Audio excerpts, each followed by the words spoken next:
Você já se perguntou por que pessoas boas sofrem tanto?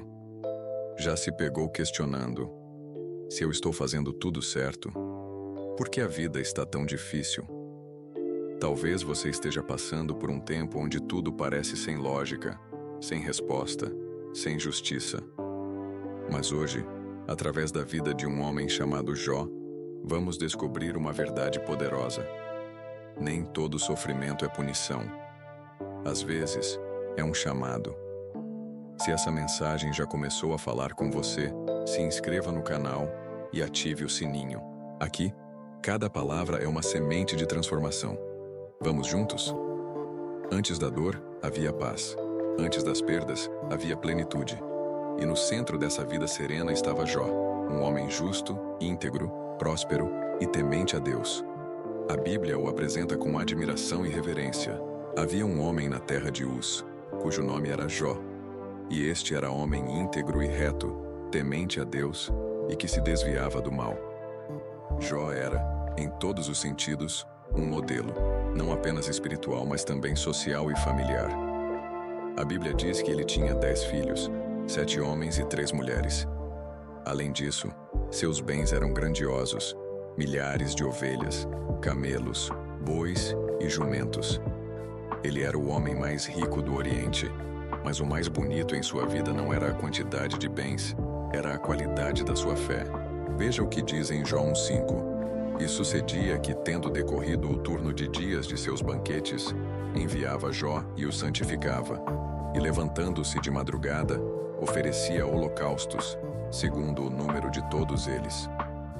Jó era um intercessor silencioso.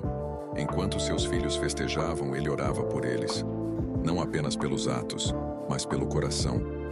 Ele se preocupava com o interior da casa, e é aqui que começamos a aprender. Prosperidade não anulava sua devoção. Reconhecimento social não apagava sua humildade. O conforto não adormeceu sua vigilância espiritual. E então, o que parecia ser uma vida perfeita, começa a revelar o que há por trás da realidade visível. No capítulo 1 de Jó, versículo 6, o cenário muda. Saímos da terra e somos levados ao céu. E num dia em que os filhos de Deus vieram apresentar-se perante o Senhor, veio também Satanás entre eles. Sim, há um cenário invisível operando. Uma conversa entre Deus e o adversário. E quem é o assunto? Jó. Em Jó 1:8 diz: Observaste o meu servo Jó, porque ninguém há na terra semelhante a ele. Deus se orgulha de Jó. O céu o reconhece. Isso já seria incrível por si só. Mas é aqui que surge o dilema que move todo o livro. Em Jó 1:9 diz: Porventura teme Jó a Deus debalde? Em outras palavras, Jó te serve de graça, ou é porque tudo está dando certo? Essa pergunta é o gatilho da provação. Satanás acusa: Jó só é fiel porque está tudo indo bem. E Deus, confiante na fidelidade de seu servo, permite que o inimigo o toque, mas sem tirar sua vida. Essa parte é desconfortável para muitos. Afinal, por que Deus permitiria isso? E aqui está uma das verdades mais desconcertantes da vida espiritual. Deus permite a prova, não porque você está fraco, mas porque está forte. Jó foi escolhido não por estar em pecado, mas por ser digno. Sua fidelidade atraiu os olhos do céu e também o desafio do inferno. Talvez você esteja vivendo algo semelhante. As coisas estavam indo bem, até que o chão sumiu. Tudo que parecia estável desmoronou. E você se pergunta: o que foi que eu fiz de errado? Mas talvez a pergunta deva mudar. Será que estou sendo testado por aquilo que fiz de certo? É isso que a história de Jó nos mostra. Que a fidelidade tem um preço e que, às vezes, a crise é selo de aprovação, não de rejeição. Jó não sabe o que está por vir. Ele acorda como em qualquer outro dia, mas os céus já se moveram. Uma batalha espiritual está em curso e tudo o que ele construiu está prestes a ser abalado. Mas há algo que nem o inimigo pode roubar: a integridade, a fé, a intimidade com Deus. Veremos agora como tudo começa a desmoronar. Mas mesmo no colapso, Deus permanece presente. Esse tipo de entendimento nos liberta da lógica religiosa superficial que diz: se você está sofrendo, é porque pecou. Nem sempre. Às vezes, você está sofrendo porque Deus está prestes a te revelar algo que só o vale pode mostrar. A escolha de Jó como instrumento de provação é, na verdade, uma honra disfarçada. Deus o coloca como referência diante do inimigo. Isso significa que Jó representava a esperança do céu, de que ainda havia alguém na terra que amava a Deus acima de todas as coisas. Isso é fé autêntica. Uma fé que não depende de recompensas. Uma fé que permanece mesmo quando o favor é retirado. E agora, tudo está preparado. A batalha será travada não com espadas, mas com perdas, dor e silêncio. Mas acima de tudo será travada no coração de um homem que nunca saberá o que está acontecendo no céu. A fé de um homem não se mede nos dias de festa, mas nos dias de luto. Até aqui, vimos Jó como alguém íntegro, próspero, espiritual. Um exemplo raro de coerência entre fé e vida. Mas agora, o cenário muda. Tudo o que Jó construiu está prestes a ruir. Não por imprudência, não por pecado, mas por um movimento invisível entre céu e inferno. E o mais impressionante é a forma como ele reage. Jó acorda. O sol nasce. O dia começa. Mas do céu já havia sido liberada uma permissão. Satanás podia tocar em tudo o que ele tinha. E então, como uma avalanche de más notícias, os mensageiros começam a chegar, um a um, trazendo tragédia sobre tragédia. Não há pausa. Não há tempo para respirar. Os bois estavam lavrando e as jumentas pastando perto deles, e os sabeus os atacaram e os tomaram. Aos servos mataram ao fio da espada, e só eu escapei para trazer-te a notícia. Uma perda material, um ataque, um prejuízo grande. Jó mal ouve isso e o segundo mensageiro chega. Fogo de Deus caiu do céu e queimou as ovelhas e os servos e os consumiu, e só eu escapei para te trazer a notícia. Agora não são homens, é um fenômeno inexplicável, fogo dos céus, algo sobrenatural.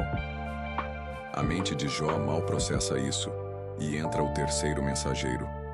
Os caldeus deram 3 bandos, e arremeteram contra os camelos, e os tomaram, e mataram os servos ao fio da espada, e só eu escapei para trazer-te a notícia. Mais uma vez, ataque, violência, perda. Jó vê sua segurança financeira, sua estabilidade sendo destruída em minutos. Mas nada disso se compara ao que vem a seguir.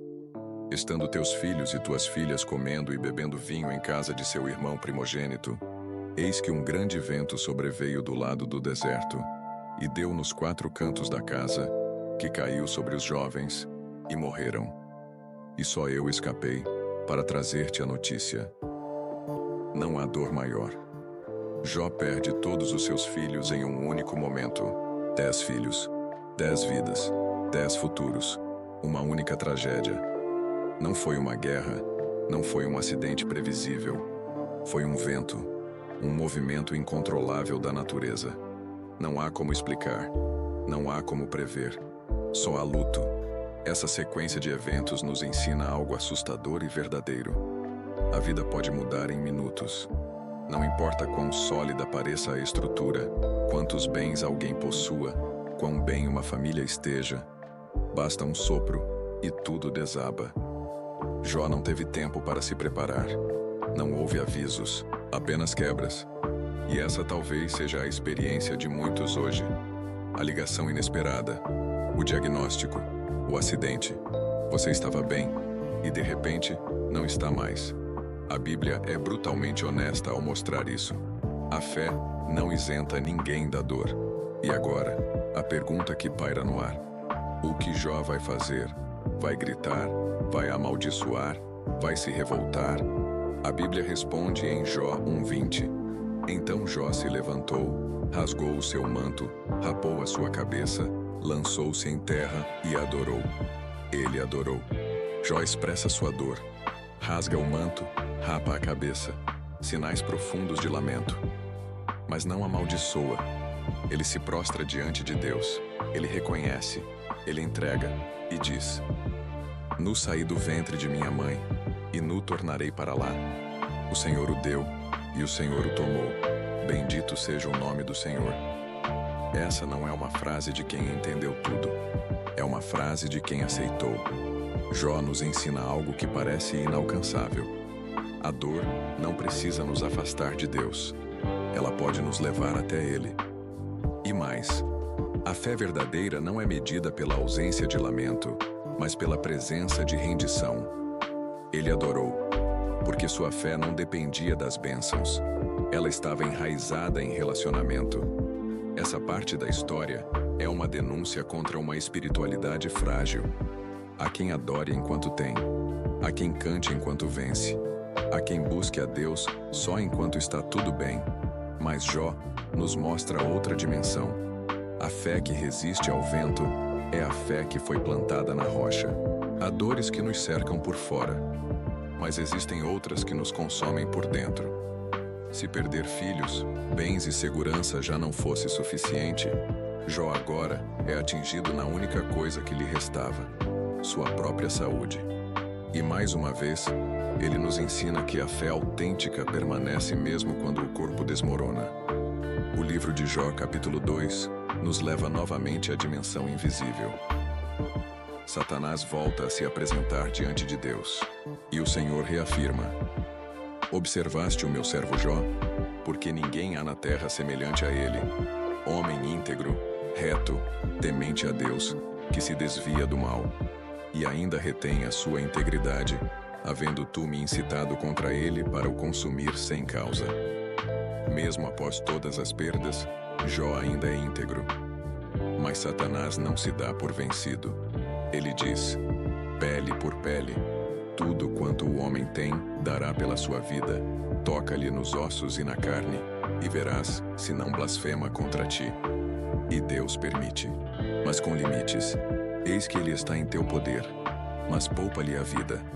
Satanás fere Jó com tumores malignos, da planta do pé ao alto da cabeça. Jó se senta em cinzas e usa um caco de telha para raspar suas feridas. É uma imagem devastadora. Um homem antes respeitado, agora deformado, solitário, em sofrimento profundo. Neste ponto surge mais uma ferida: a incompreensão de quem está ao lado. Sua esposa, ao vê-lo em tamanha condição, diz: ainda retens a tua integridade? Amaldiçoa a Deus e morre. É uma fala dura, talvez fruto do desespero, talvez pela dor compartilhada, mas revela o que muitos sentem quando veem a fé sendo esmagada. Chega um momento em que até os mais próximos perdem a esperança. Mas Jó responde: como fala qualquer doida, falas tu. Receberemos o bem de Deus e não receberíamos o mal. E a Bíblia afirma: em tudo isso, não pecou Jó com os seus lábios. Há momentos em que o que mais dói não é a perda, é o abandono emocional. Jó agora não sofre apenas fisicamente, ele está só. E essa solidão é parte da prova. Os amigos de Jó vieram para consolar, mas ao abrir a boca lançaram julgamentos. Jó precisava de consolo, não de doutrina, de presença, não de julgamento. Jó responde com lamento e revolta. Em Jó 6,14 ele diz: ao que está aflito, deve o amigo mostrar compaixão, mesmo que abandone o temor do Todo-Poderoso. Ele está dizendo: mesmo que eu estivesse errado, ainda assim o que eu precisava era de compaixão. Se você já foi ferido por quem deveria te apoiar, escreva nos comentários. Já senti essa dor. Quando o silêncio de Deus ecoa alto demais, o coração humano grita.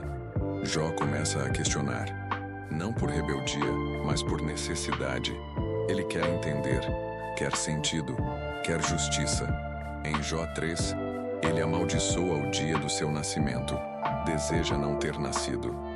Jó não blasfema. Ele fala com Deus. Mesmo na dor, sua conversa é com o Criador. Isso revela algo grandioso. Ele não quer distância, quer respostas. E isso é fé. Fé que busca, mesmo confusa. Em Jó 13, ele diz: quantas culpas tenho? Faze-me saber meu pecado. Ele não está acusando Deus. Está pedindo explicação. A ausência de respostas o sufoca mais que a dor física. A fé de Jó é humana, mas firme.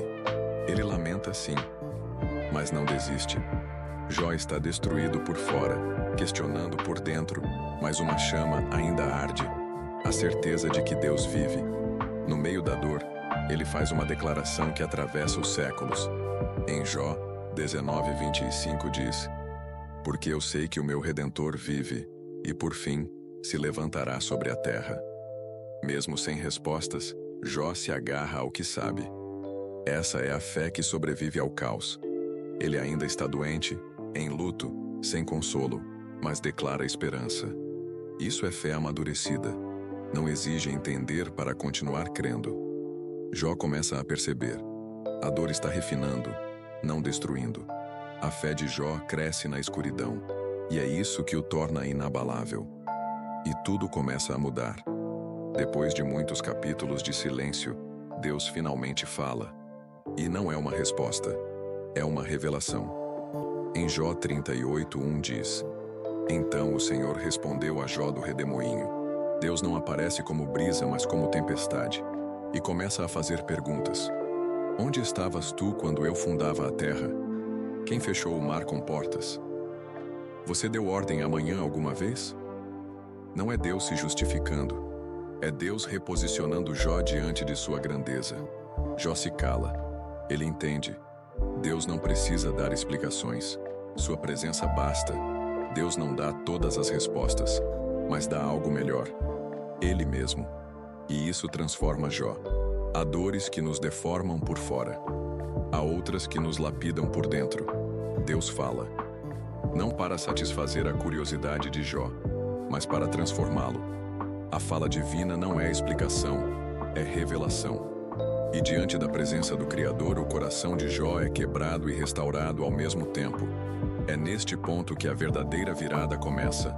Não quando Jó entende, mas quando ele se rende. Mas agora que Deus responde, não como juiz, mas como Senhor soberano, Jó silencia. O Deus que Jó conhecia por doutrina, agora se revela em presença. Em Jó 38:2 diz: Quem é este que escurece o conselho com palavras sem conhecimento? É como se Deus dissesse: Você falou muito sobre coisas que ainda não entende. Bem sei eu que tudo podes e nenhum dos teus planos pode ser frustrado. Antes eu te conhecia só de ouvir, mas agora os meus olhos te veem. Essas palavras encerram o processo interno de Jó. Ele não precisava mais de respostas. Ele teve um encontro. Não era mais teologia, era experiência. Não era mais liturgia, era revelação. Não era mais religiosidade, era intimidade. E é isso que transforma um coração. Jó diz: Me arrependo no pó e na cinza. Mas ele não se arrepende de pecados específicos, e sim da sua limitação. Ele percebe que, mesmo sendo justo, ainda era limitado em seu entendimento. Ele se curva, não como alguém derrotado, mas como alguém rendido. Ele não foi destruído pela dor. Ele foi moldado por ela. Esse é o ponto mais alto da sabedoria espiritual. Quando reconhecemos que Deus não nos deve explicações, mas ainda assim é digno de confiança. Deus então volta-se aos amigos de Jó e os repreende. A minha ira se acendeu contra ti e contra os teus 2 amigos, porque não dissestes de mim que era reto como o meu servo Jó. Veja a ironia. Os amigos, tão religiosos, tão convictos de que estavam certos, são repreendidos. Jó, que lamentou, questionou e se expôs, é justificado. Isso nos mostra que Deus valoriza a sinceridade mais do que discursos perfeitos. Deus prefere um coração quebrantado a uma boca decorada. E Jó ora. Ele intercede por aqueles que o feriram. E nesse momento, algo extraordinário acontece. E o Senhor virou o cativeiro de Jó quando orava pelos seus amigos.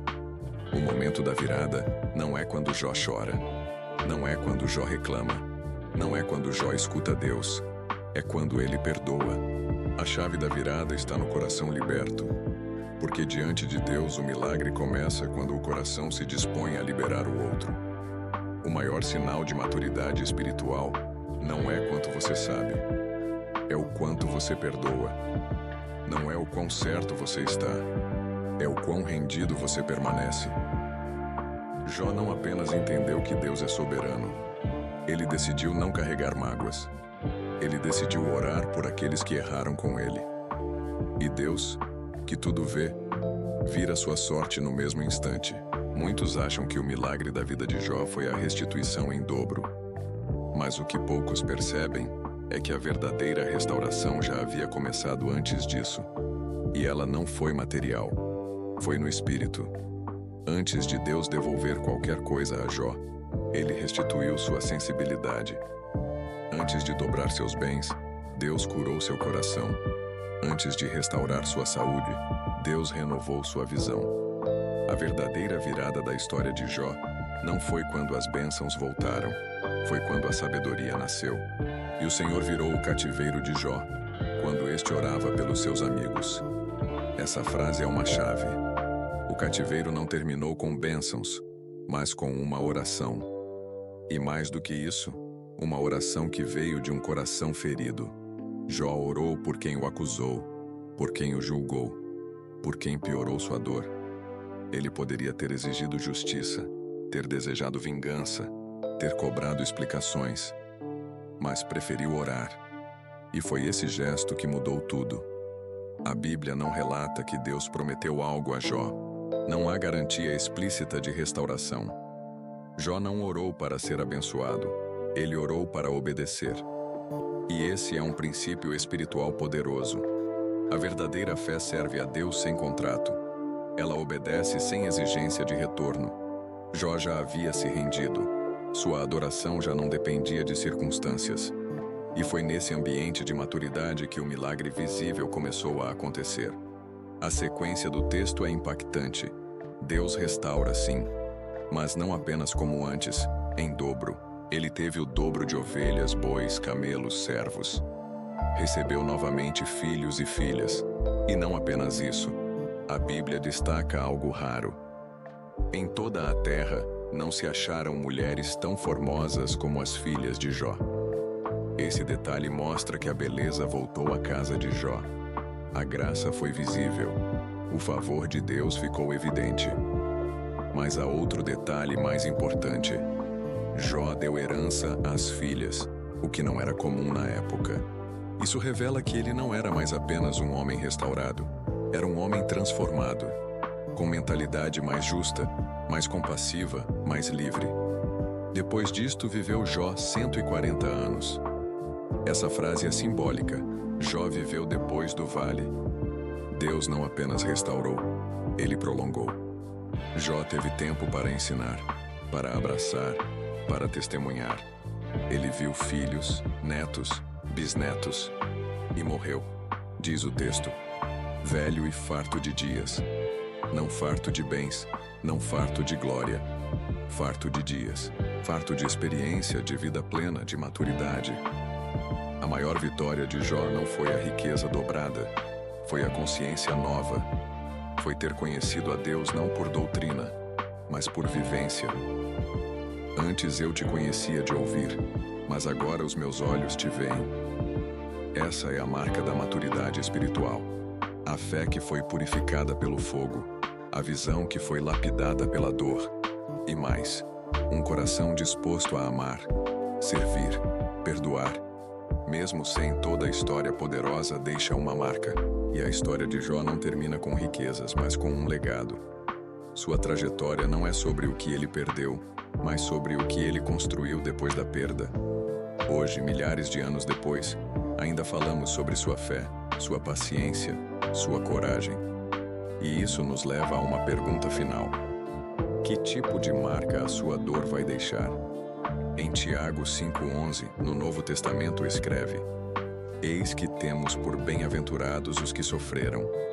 Ouvistes da paciência de Jó, e vistes o fim que o Senhor lhe deu. Veja, o sofrimento de Jó virou ensino, sua história virou esperança, sua fé virou referência. Deus não desperdiçou nenhuma lágrima, tudo foi transformado em testemunho. E talvez, essa também seja a vontade de Deus para a sua vida. Fazer da sua dor uma estrada para curar outros. Você pode estar no meio do seu vale agora. Talvez nada faça sentido. Talvez, como Jó, você esteja buscando respostas e ouvindo apenas o silêncio. E como Jó, poderá dizer: agora meus olhos te veem. Se essa jornada com Jó falou com você, se inscreva no nosso canal, deixe seu like. Terminamos aqui a jornada com Jó, mas a sua jornada com Deus continua. Nunca esqueça, a dor não é o fim. O silêncio não é ausência. A perda não é derrota. O processo não é punição. A fé, quando amadurecida, muda tudo. Permaneça, perdoe, ore, confie. E no tempo certo, o céu falará. Obrigado por caminhar conosco até aqui. Se essa série tocou você, compartilhe. Alguém precisa ouvir. Alguém precisa se levantar como Jó. E que a sua fé também se torne um legado, não apenas para você, mas para os que virão depois.